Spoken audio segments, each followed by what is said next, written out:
Welcome to episode number 2 of Witch. And Buffalo Woman, B-Dubz, um, found a song by Florence and the Machine, Witch. So I'm going to put the link to that down below. And it's wonderful. It's from, I think, I want to say like 2015. I'll have to go check.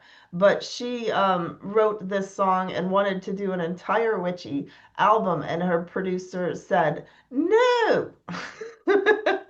So she only released this song. Uh, but these days she could do the whole album because we're coming out of the broom closet. And that's what this podcast is about, examining the word witch. I'm Caryn MacGrandle. I've had an app, the Divine Feminine app, for a dozen years. And, I didn't set off to, I never considered myself a witch, never entertained the possibility of the word. But when I found this path a dozen years ago, she found me. So this picture, I just did this before. I love this.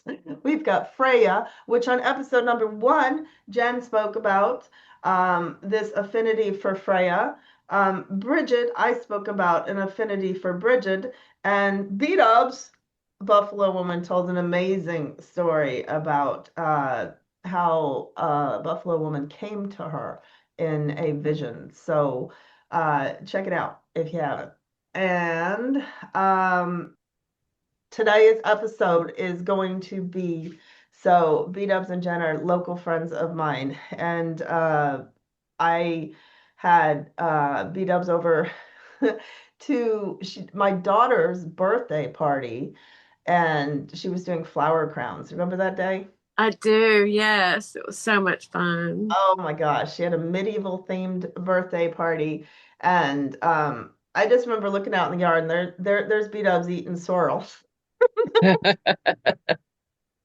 I can't resist Laurel. I see it. I gotta eat it. Yes. several times she's been over my house, and she's always off in the backyard grabbing something. And that is part of being a witch. I know when I found this path, I went to the Midwest Herbal Conference up in Alman, Wisconsin. I believe it's going on now. I'll give a link to that as well. But it was really the first time in my life that I saw women scooping down and eating things from the ground, and I was like, don't do that. There's no FDA stamp of approval on that. Oh my God. Oh my God, Des. I mean, here's the thing is knowing that the earth gives us these gifts takes this belief and trust in yourself. So I'm going to hand it over to Cynthia because Cynthia's had that belief and trust and passed down knowledge and innate knowledge for just about her whole life, right? Yeah, I've been eating things out of the yard as long as I can remember. And helping my grandmother pick things out of the yard. I'm a 7th generation, which although my great grandmother would not not say that that's what she was, but that's what she was. And she had an amazing garden. But this is I took some pictures of the food I ate last week. This salad was so darn good. It's basmati rice with turmeric and black pepper, iodized salt. Use your iodized salt. Coconut oil, and then I went and picked some clover, dandelion, and violet leaves from the yard, sauteed them, and wilted some whole pink roses, and then put some fresh whole roses and dianthus flowers on the top with avocado. It was so good. You didn't eat the ones on top, the flowers on top though, did Hell you? yeah. Hell yeah. Hell yes. Hell yeah. All right. You can take the rose petals off the roses and just eat the petals, or you can eat the whole darn thing. And it's, as long as you don't have, pesticides and things you're spraying in your yard, the food is clean. There might be little buggies in there that could give you diarrhea. So, I unless I'm just eating a few things out in the yard fresh, a few's not going to hurt you. But if you're making a dish or a thing, if you just soak it in vinegar water for 10-15 minutes, it kills anything that might bother you. And then rinse it and drain it off and eat it. I remember at that Midwest Herbal, I was helping out in the kitchen, and the kitchen was all organic, awesome food, singing, and just this, oh my God, what a feeling. And I hate cooking, and I hate, and something, she was like, oh, don't bother to wash that. It's all organic, straight from the ground. We gotta wash it because we gotta wash the pesticides off sometimes. And I'm I don't know, I'm sensitive to tiny little buggies, and I can get, I get irritated, bowels, diarrhea. I don't Call it like it is. No, I'm kidding. If I don't soak it in the vinegar water, but some people aren't bothered at all by that. Well, those people weren't. So what's this one? That's just some clover, some I think there's some plantain in there, and probably some violet leaves, roses, and violas. You eat the plantain? Oh yeah. Oh, Yeah. I guess that makes sense. Wow. It's so good for you. You have to, plantain is kind of stringy. It's got, really robust veins in it. And when I made that dish, the previous photo, I didn't cook the plantain longer than the violet leaves or the clover. And I learned that the plantain needs to cook just 5 minutes longer than the other leaves, because I still ate it. It was great, but yeah, it was a little bit stringy. So you can see the plantain is this one. Can you see my little mouse moving above the violet on the top with the long strings that you were talking about here? And Yeah, I know that was one of the ones I learned about at the yeah. Midwest Herbal, that and what it said is you chew it up and then you get that, spit it out, and you can put it on for insect bites or burns or Oh, Tobacco, yeah. yes. That was something that my great grandmother taught me how to do. Was you can chew it, or you can just pinch it up in your fingers, and as soon as it starts to make that juice, put it on your bite, and in just a couple of minutes it'll stop itching, and it won't swell up, and it'll heal real fast. I need to fact check this, but what I heard was this was a plant that came over from the Europeans, went on the boat. So, that's a whole thing, like what our topic is today, about how much we are in tune with the plants, and we brought it over, and then the uses from it, and how we're always interacting with the plants. Yeah, and we've forgotten. We Yeah, just we have. this is another, like, some cooked fresh greens from the yard. There's plantain, clover, and dandelion greens, and wilted rose petals, and raw violas with feta cheese. It was so good. And I think that's all oh, look at this. We Oh, got a friend of mine brought me some fantastic homemade potato soup, and I added some turmeric to it, and fresh clover leaves, and let them just cook in the soup when I heated it up, so they didn't cook very much.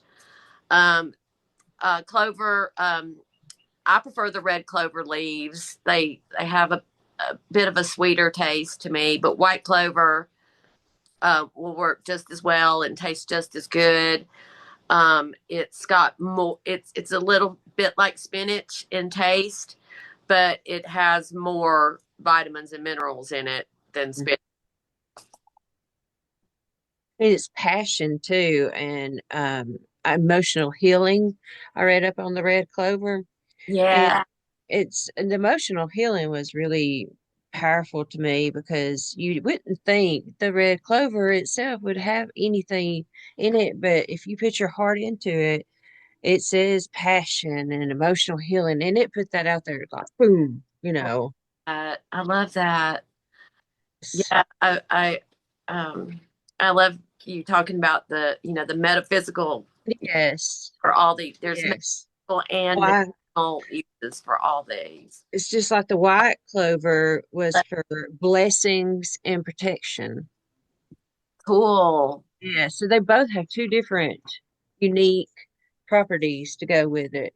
Uh, So I was just like, this is very awesome. I mean, researching these um, flowers really brought a lot out in me because it it was more, it was just even the occult, it's so deep that you don't realize how much a flower would has so much power in it. yeah. There's I used to have a book that I gave to someone because she was really interested in this, and I need to get another copy of it. But it was called The Language of Flowers. And in the past, a bouquet of flowers was a message Oh, because each flower had a specific. yes, So, a it man was deep. would give a woman a nosegay decorated with specific flowers to To say. put to say what it needed to say because it's each it's got each property is, I mean, it's got its own telling of a story that you can use to help into your story and write your book. Oh my God. Okay, so I have to throw in here just because you brought it up, and I'm giving a plug for my app and something I'm doing with Hinneh. The so there is, I asked, what is a flower book? And it's Flora's Interpreter and Fortuna Flora. This book explores the hidden meanings and symbolisms of flowers, offering interpretations and sentiments associated with various blooms.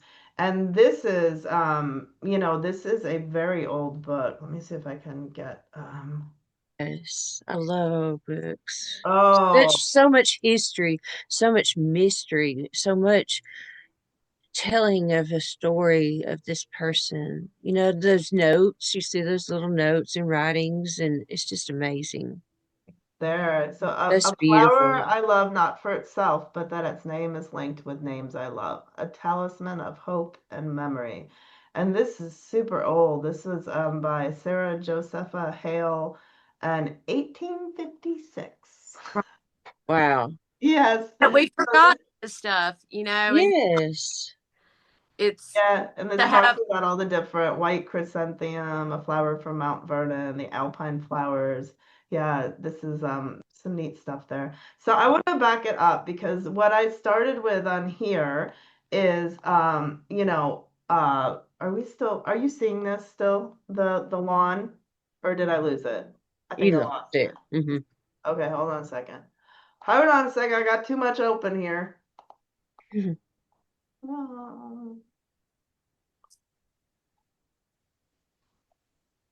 Oh, I need to do that. Okay. So this is what made me want to do this topic is because I get this. I get this desire to have this perfect lawn that Cookie cutter. I yeah. don't get it. Yeah. In I fact, I don't honestly. I don't get it. I do. There's something, and I'm gonna, I don't like. Well, sometimes you can generalize. It's a masculine thing to like look out at this absolutely perfect lawn. My first husband, from New Jersey, Italian American, and when we bought our first house, it was several years into our marriage, and he was very obsessed with getting this lawn, and didn't get it either, but I went along with it. And long story short, when we separated, the first thing I did was dig up that fucking lawn. Put it in the garden. Isn't people have lawns. It's like they're not playing football out there. They're not Not enjoying it. walking out there. Right. They don't use it. It's like it serves no purpose Mhm. whatsoever. And I used to joke to my neighbors with these perfect lawns and say, um, what kind of grain are you growing? Why are you growing so much grain? You know, or you're gonna start making your own flour because that's all grass is. Grass. If you let it grow, it becomes a grain. Rain. Hmm. So I used to joke with them. It's like, oh, you're growing rye this year. You gonna make some It's rye just flour? You it's know, just like the pokeweed. I mean, I it's everywhere in my yard, and now I appreciate it because it's a sacred weed. I didn't know. Karen, flip over to the photo of. Well, you go ahead and talk about this. Well, This I do lawn. yeah, and I wanted to add before I got too far that I do know with my hindsight now that I should have, I thought I was making husband number one happy by not ruining his perfect lawn. But I see in hindsight I should have planted my garden right away. I have this wild, messy side to me, and if I'm not, that I would have been a lot happier making myself happy and not, so live and learn. But this is my lawn today. Oh, okay. I love And it. one of the things I did when I moved here is I went and got a big bag of clover seeds and threw it out everywhere. B-Dubz, you said you did the same thing, but with red clover. Yeah, I did that last fall, and I've got some of the most beautiful red clover patches all over the yard. I can walk outside and film some outside if you want to. Nah, you don't have to. Yeah, and just so white clover fertilizes itself, the surrounding plants for free, needs zero synthetic fertilizer. It's more drought tolerant. Biggest thing is that it's pollinator and it attracts, it's good for the lawns are not good for anything. They're good for, the satisfaction of standing there and saying, I have a perfect lawn, and that's it. That's And So, it. You're and right, and that's it. white yeah. All you do clover, is look at it. yeah. And a good thing to do is have a blend of the lawn and the clover. So I'm going to tell another story, but if you want to add to that about I'm local. gonna say white clover. You don't have to mow so often because it stays fairly low. It's yeah. I was just gonna say that men who who hate to mow, anybody hates to mow, but um, you don't have to do it so often, and it's a great pollinator, like you say, if you let it grow to flower, but it'll stay fairly low to the ground. All Yeah, right, I so this agree is with my you. other, Jen, you have something to add? Well, no, not right now. When we start talking about poke salad and stuff, I'll probably add a little bit. We're going to find our way there. Okay, yeah, that's fine. That's fine. It's just I was really blown away by poke salad, but pokeweed, should I say? Yeah, I don't know anything about it, so I'm gonna enjoy that.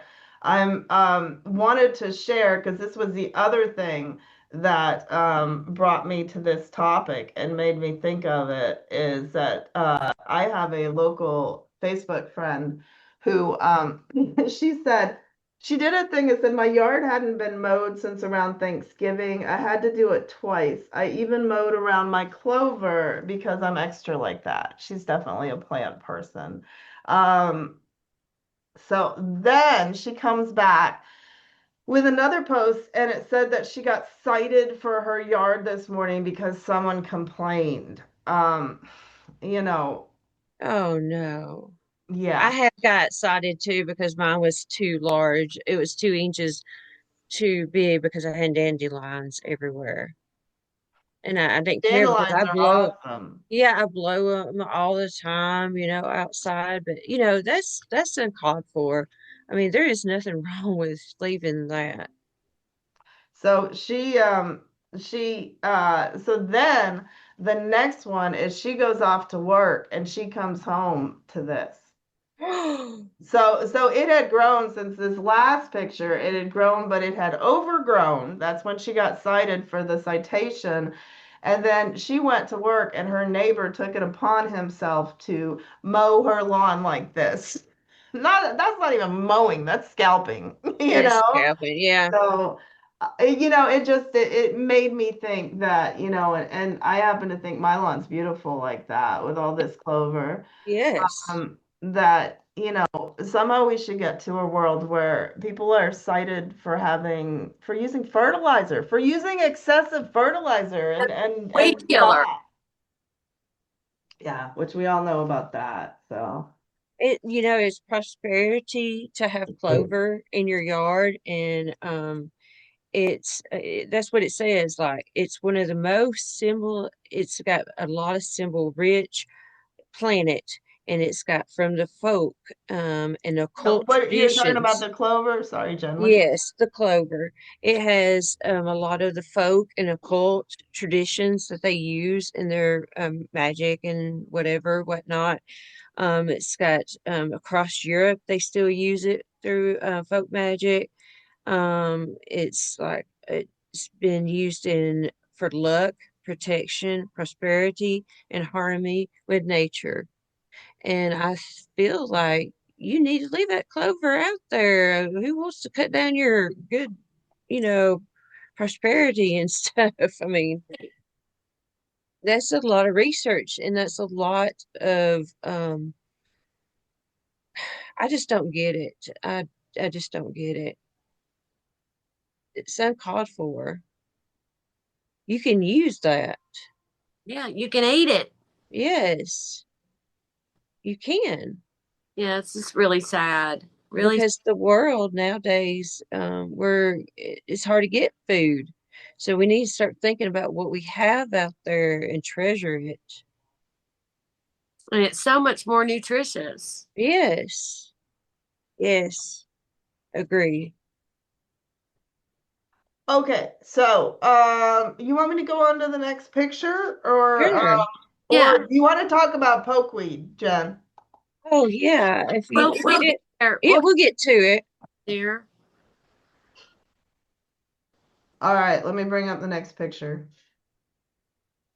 The I'll have to find it. So, Well, the next one is another salad, but I wanted to show this picture because I picked wild spring onions out of my yard. And they're really easy. Just pull them up and you can eat them raw, or I pickled some. And I also pickled, when Oh, wild onions grow up and they've got that little flower bud on the top, that um, it's really tasty. So I pickled not only the onion bulb, but that flower bulb at the top too. And that's what's laying on that salad plate. can Just you go? Can you? What is that again? wild, um, wild spring onions. Oh, I know what those are. I like those. I Yeah, like how when you mow, it smells yeah, all oniony. yes. tastes great. You can chop up the green bit and use it like chives. Or you can eat the onion, as I said, or the flower bud raw, or you can pickle them, and they Now, taste. how do you know what you can eat and what you can't?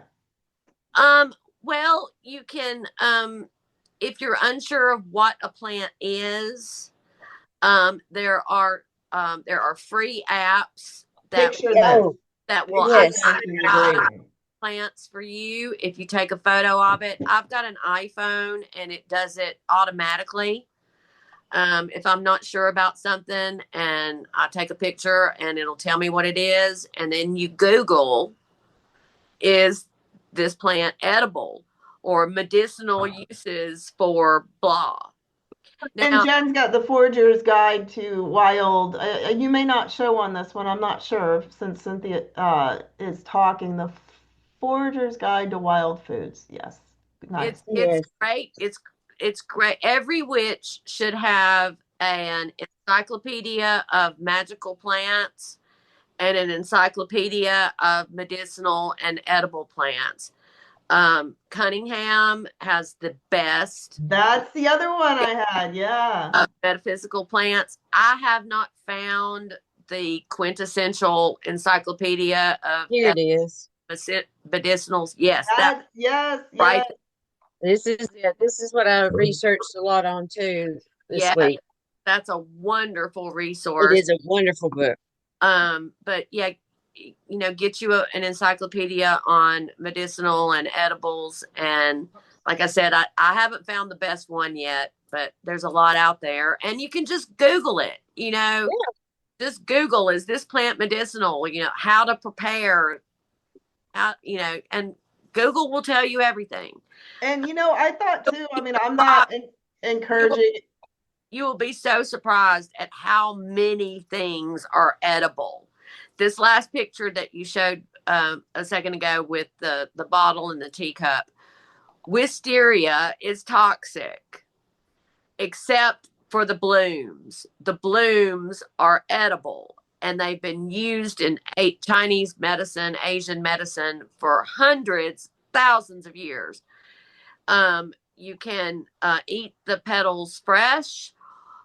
You can make a tea out of them, or what I love to do is pour boiling water over the blossoms, let it sit for an hour or two, then strain off the blossoms, add sugar, and you got syrup, and it tastes exactly like wisteria smells. It's That's so delightful. So I want to preface this wonderful. like we are not telling anyone to eat anything, and we'll probably have to put like a disclaimer in the beginning of this video that, make sure that you do your own due diligence and make sure that what you're eating Yes. is edible and that it is the right thing. But I also wanted to say, would you saying wisteria is poison? I use that picture this a lot, that app. Like I'm always outside and I'll take a picture to find what it is. And a lot of things it will say is toxic.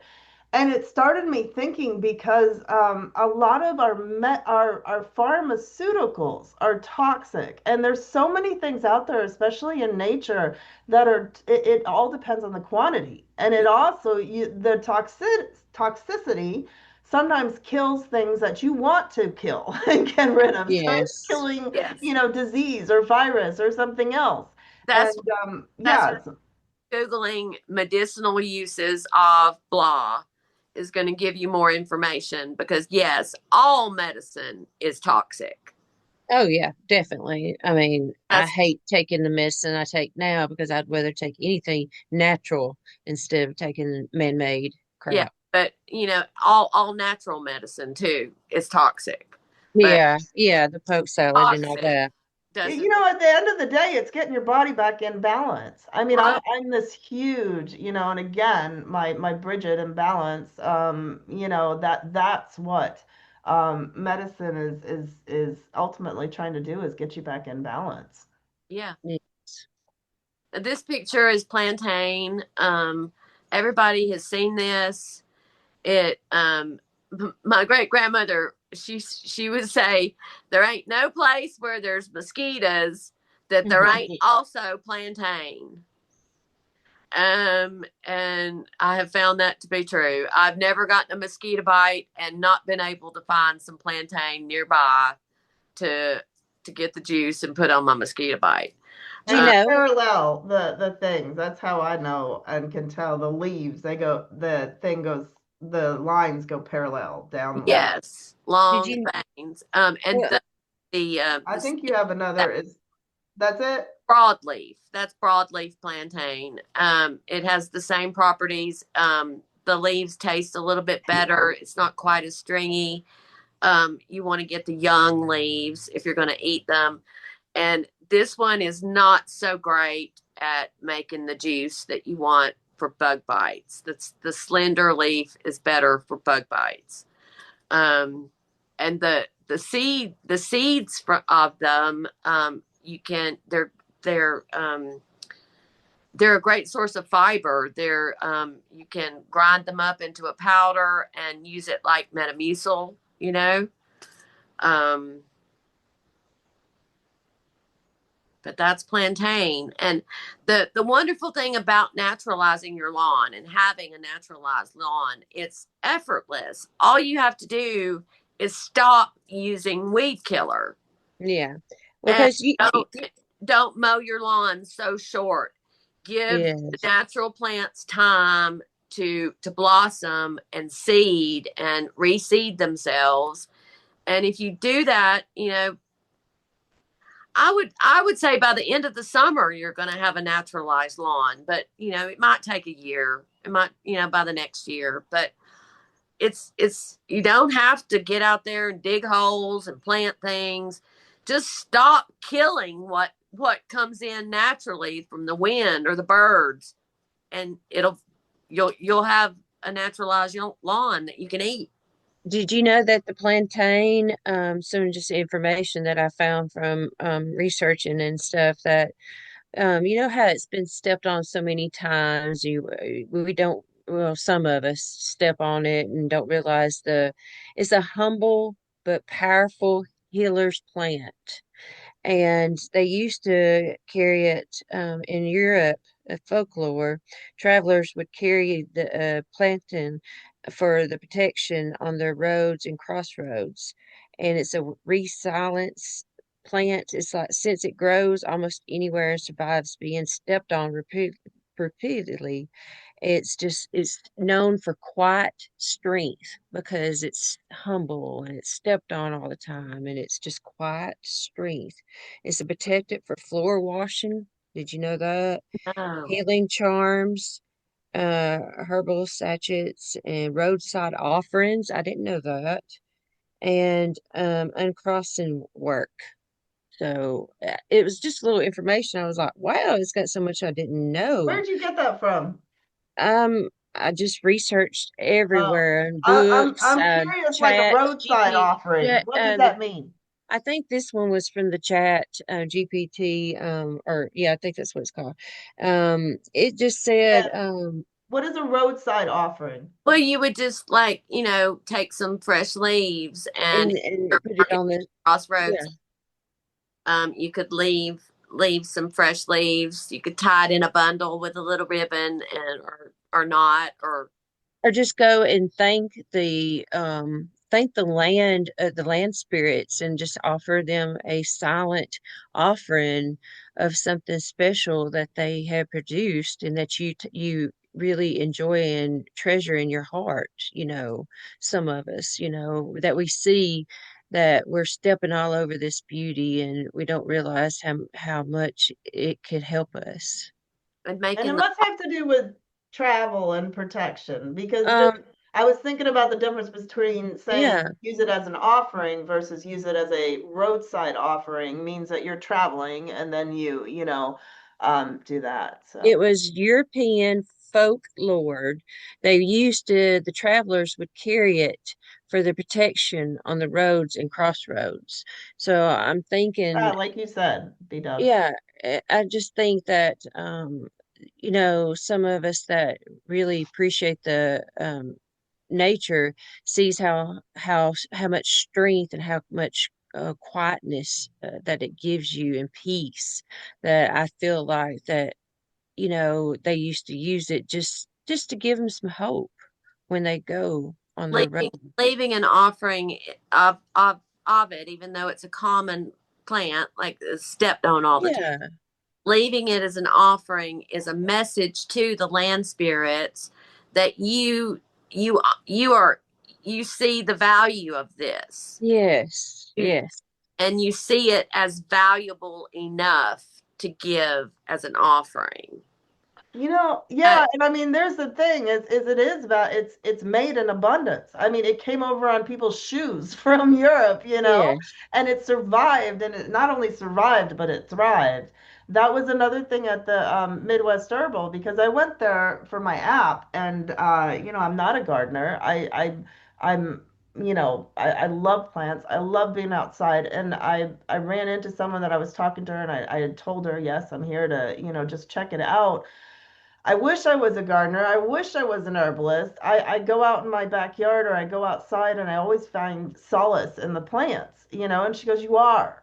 You know, you are. If you walk outside and walk amidst plants, and now I've learned, like I'll go outside and I have peppermint, I have like I do calls all day long at work and I go and take a break and I break off the peppermint or the sage or whatever I have in my backyard and just rub it on me, and it's just like it's very grounding. It's very, Well, well, I also will research this a little bit more, but I can't hear you, Jen. You need to speak in okay. the camera.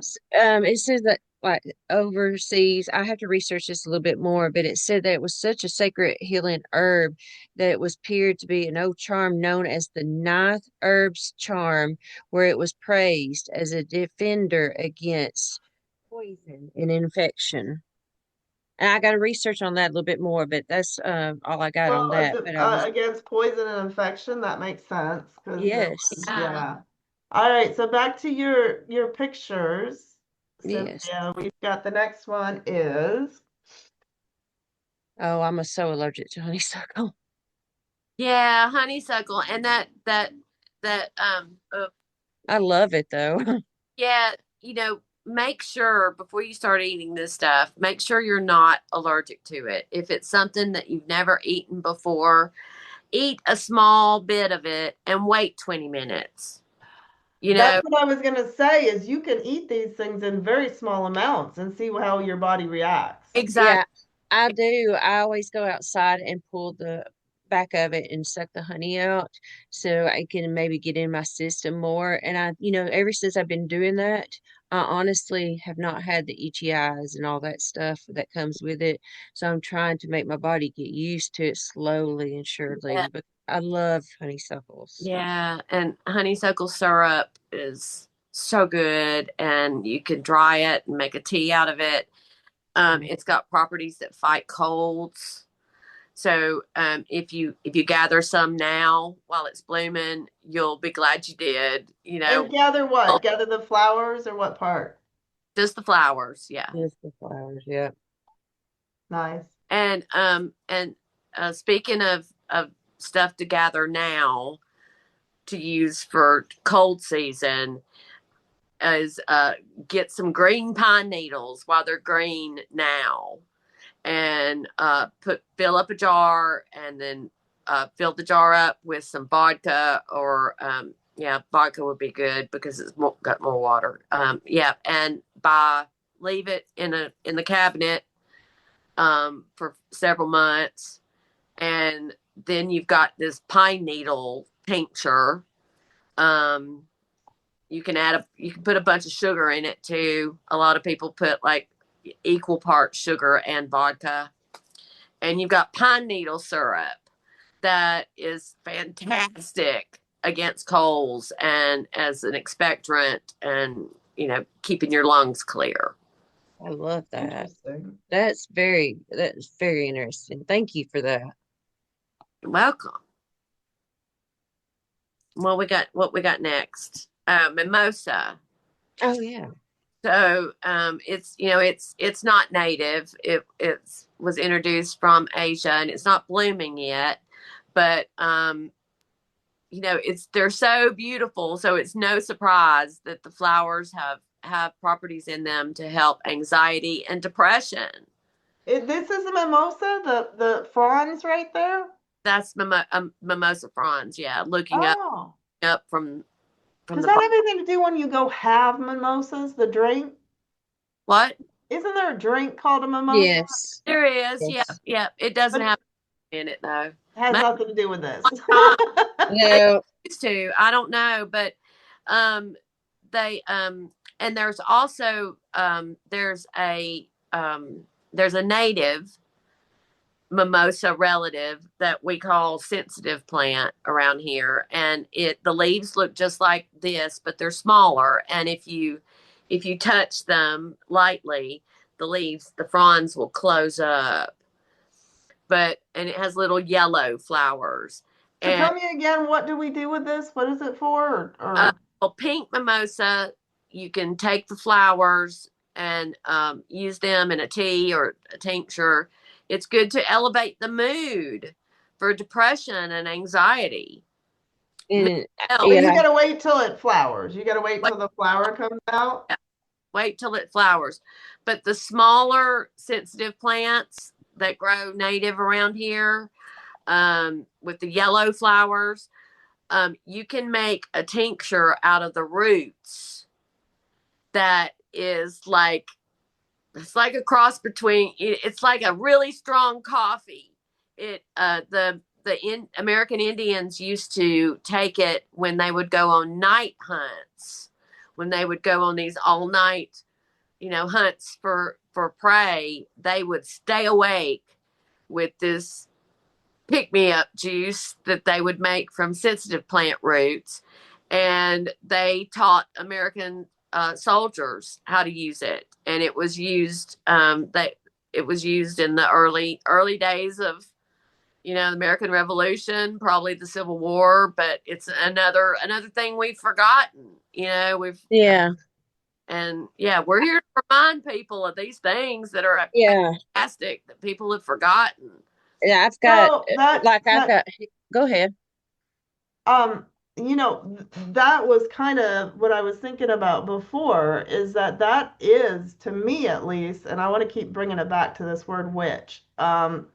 Because witch to me is finding your personal power, looking within and finding your personal power. And that is being able to use these things that are free and available and Mother Nature gives us to heal, to survive with. And Hmm. yeah, You're so healing yourself. Yes, yeah.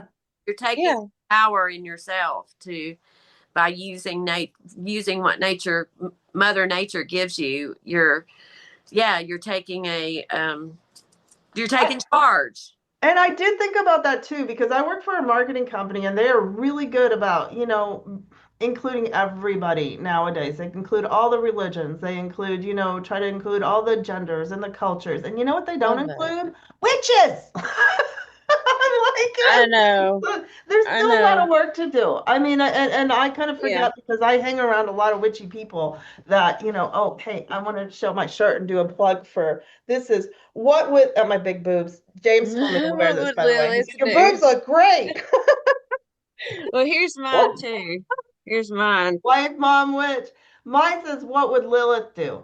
And I that is, love it. so that is from my good friend Denora Yes. Gren of Lilith Institute. And, I hang around these people all the time, so I forget that there's still a lot of stereotypes. There's still a lot of fear. There's still a lot of misunderstanding, about what the word witch is. There That's is. it's it's the misunderstanding is rife. It's so, and I forget too, and when I'm confronted with it, I'm shocked, that people are still so ignorant. Um, but Hollywood hasn't helped. They haven't. No, Haven't. I see God, what my no. daughters watch, and it's hyperbole, it's drama, it's exaggerated. It's It's not like that, and people don't understand. I mean, it's just like that we try to take what we have in nature, what we have in ourselves, and it's like you said, what will Lilith do?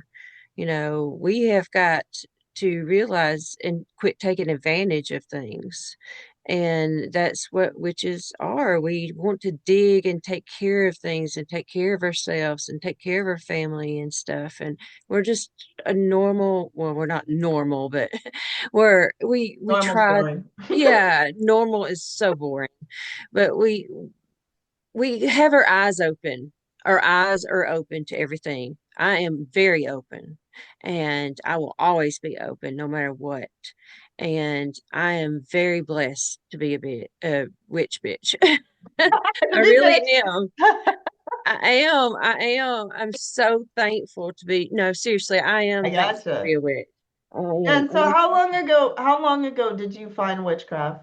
Well, in 1999, I was actually going to church and with my ex-husband, and I just did not feel fitted in. It was just really strange and really draw me to me, and I didn't really like it. So I started studying a lot but everybody was like, "Why are you looking at that? You're going to go to hell for even looking at it and researching it and stuff." So I let it go.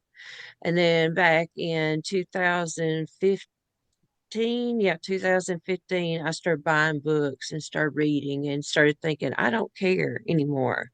And then when I met Cynthia, it was just like, yeah, that's it. I'm a witch and I'm just going to accept it no matter what, you know. And I'm very proud to be a witch.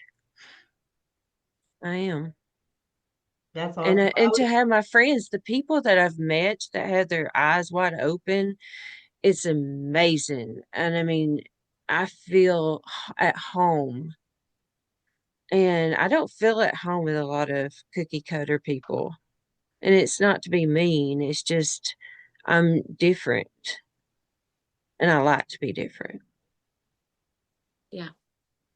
Me too. I was thinking how different each of us are in Yeah. that, B-Dubz has really grown up with this. It was a family, like even if they didn't use the word witch, but they definitely used nature and earth.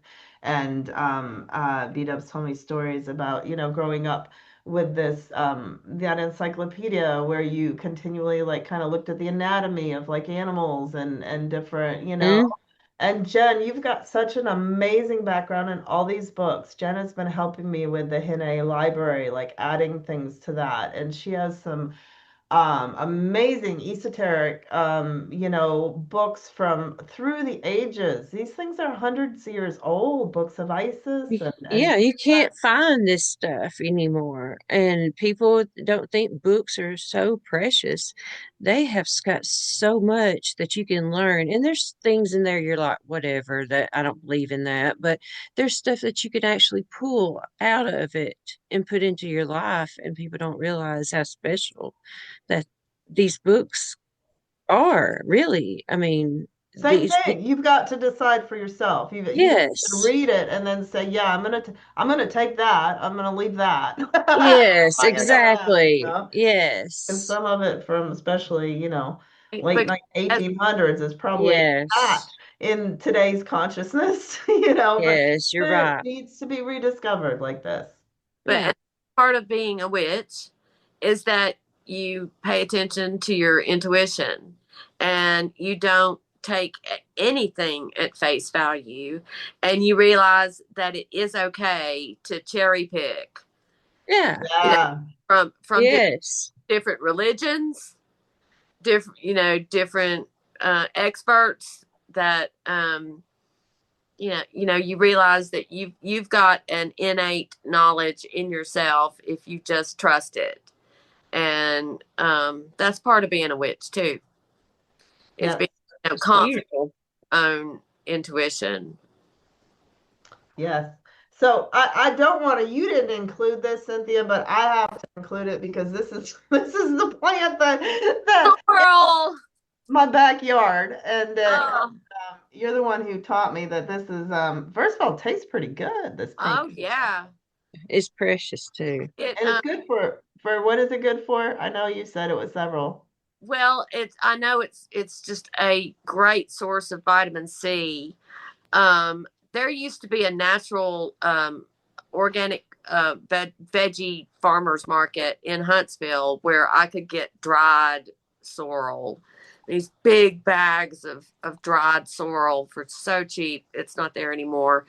But sorrel, unlike a lot of different citrusy tasting things like lemon, when you cook it, it retains its tang. Oh, So you nice. can add it to soup or you can saute it, and it keeps its tangy taste. It's got this wonderful lemony. Oh, it tastes great. Try that. I have Well, not actually had that. so we've got about 10 more minutes. I know we could talk for all of this stuff forever, and you've got a lot left in here, Cynthia. Why don't we go through kind of quickly, and then Quick, people, well, if we they're talked Yeah. interested about in it, they next can. poke. Yeah, let's go poke. I've got a Oh, lot of stuff okay, on you the want to poke smoke. salad. Po Pokeweed, It's not blooming yet, but everybody the knows baby. it has the dark purple berries, and most people have been told it's poisonous. Don't touch it. Um, the poison, it does have a toxin in it. It's related to belladonna. But if you cook it properly and consume it properly, it has the most amazing benefits. It's a super duper inflammatory. You can use every part of the plant. The I take the berries. the berries. I told you, Jen. Yes, they help. Tommy Bass. I learned some herbal knowledge from the great Tommy Bass. And he told me 3 berries a day keep inflammation away. But Yes. you want to swallow the seed because it's got Mhm.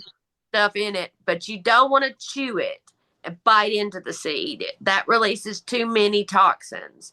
So you just swallow the berries whole, and you can freeze them. So you But have not many, right? I mean, you don't want to, how many would you eat? three, Three. three, three to 9 a day. You know, taking 3 times a day if you're having an you know, if you're having a lot of inflammation. For a maintenance dose, just 3 a day.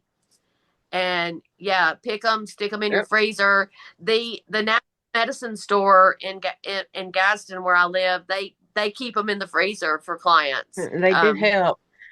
They They do. do leaves. You want the younger leaves, and you have to boil them twice with fresh water. Pour out the Yep. water, boil them a second time, and they taste so good. It's so great. I love Amazing, it. because Poke I salad remember. is the greatest. And because you cook it twice, you've really cooked it down. All you need to eat is like a tablespoonful, and because a tablespoon at that point is a whole bunch of leaves. Yes, Hold it down, but they taste so good. great. It's one of my favorites. Yeah, And isn't that amazing though? Because I remember the pokeweed. I had it in my yard in outside of Chicago, and I remember being told they're poisonous and toxic. And so I had this image in my mind of, ooh, I even when I cut them, I would be like, gentle, because it's poisonous, and it's so funny because I think like just that we're taking back this word witch. We're taking back these things that have been yeah, labeled unwanted, and weeds are valuable. yes, Yes. yes. Yes. A weed is just a medicine that we don't know how to use yet. Yeah. And then not just that, it gives us psychic ability, hidden knowledge. It gives us crossroads energy and the mystery between the life and death.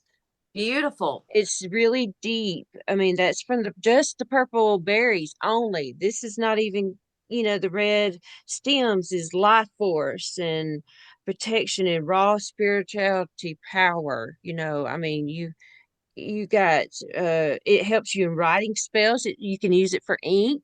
Yes. Yes, writing spells, and I mean, just so much you can pull from one little weed. And Yeah. it's not just one little weed, it's powerful. Right. Yeah. It's a powerful medicine for sure. Yes, All right, yes. Cynthia, just a sentence or two about the ones remaining because we're Yeah. now almost on That, time. I'm hoping um, to the have you next on one is wild bitter lettuce.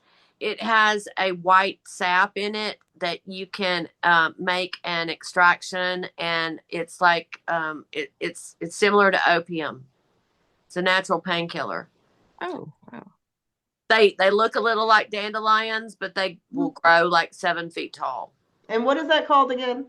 Wild bitter lettuce. Why? Oh, I've heard of that. All right, wonderful. I have too, yes. The next one, that's dandelion greens. I love those. Eat them raw. You can cook them, and you can also use the roots. The leaves are fuzzy on the ones that are blooming right now. It's either called a false dandelion, or it's called something else too. I can't remember what. They're still edible and used the same way. The flowers too. Wonderful thing about dandelion flowers, you can make a liquid batter, dip the flower in the batter, and fry it in some oil, and you've got dandelion fritters, and they taste so good. The next plant that's red clover. It's got Oh so yeah. many properties that are great for women's health, menstrual problems, menopause problems. It's it's amazing, and they taste so good. Um, the next one, now I took some flowers and some plants that you can easily cultivate in your yard and are so edible. So these are roses. Roses are super easy to grow despite your fears. All you have to do with roses is deadhead the old blossoms. That's all you have to do. Violets, violas, and pansies are all super duper edible. They have more vitamin C than oranges, as most flowers do. They're beautiful. They taste lovely. They have mood elevating it, properties, also anti-inflammatory, antioxidant, respiratory issues like bronchitis. They're fantastic. The next one is a plant that I'm super proud to have grown. It's Solomon's seal. This one is also great for joint health. It'll heal tendons. It'll heal a sprain. And you use the roots, but you don't have to kill the plant to harvest the roots. You just get a little bit of the roots, make you a tincture. In 4 to 6 weeks, you got your medicine. All right, so we're wrapping it up. I need to like say something else that really hit me when I was thinking about this topic. That I happened upon this Kiss the Ground documentary, which I highly recommend. It's Woody Harrelson is the he speaks on it, and it talked about so Fritz Haber, who was a German Jewish chemist, never knew this.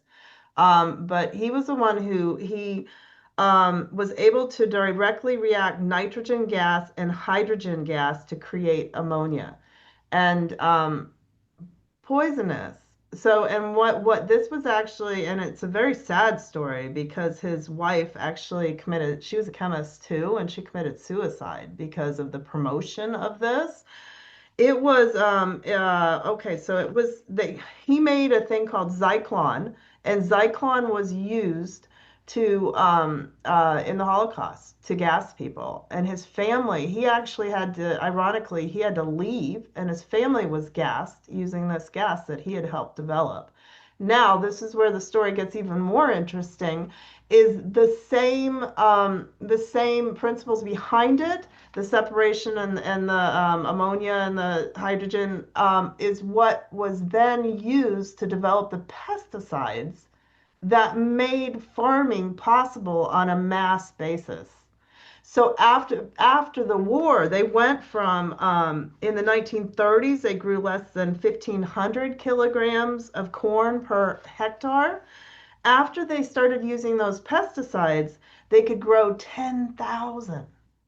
So there's actually like this documentary that because of the use of pesticides, we were able to feed so many more people in the planet. Like it said, like 2008 study in Nature Geoscience estimates that without the Haber-Bosch process, about half the world's population wouldn't have enough food.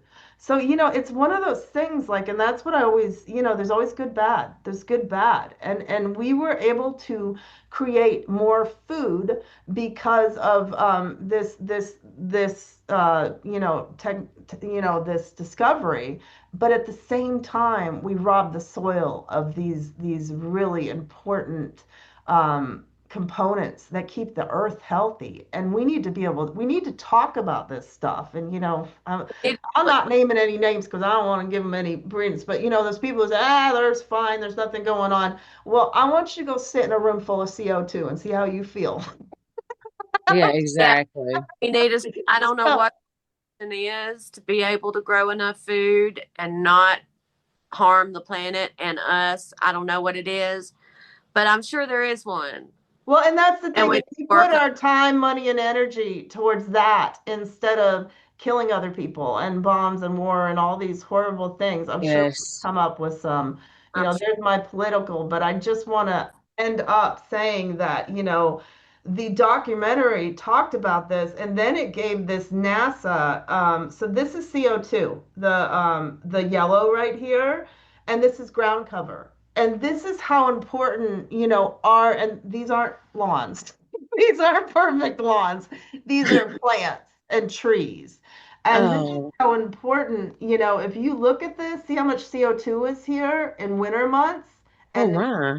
that don't grow a lot, and see as the ground cover comes, how the CO2 goes away.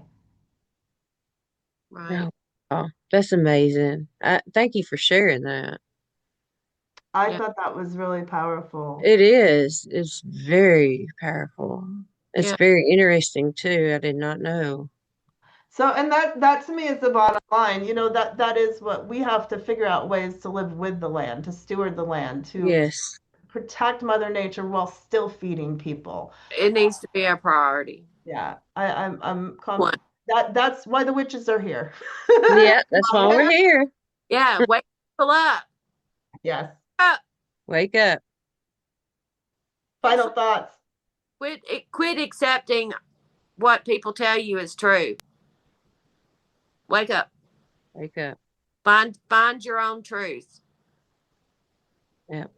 I think you said it. You said said it. it. Mm-hmm. All right, we'll see you next time. I don't know what our subject will be, but we'll figure out something. It'll be something fantastic. Yeah, you want to come back. Thank you for joining us. Bye. Mwah. Blessed be. Thanks everybody for joining us.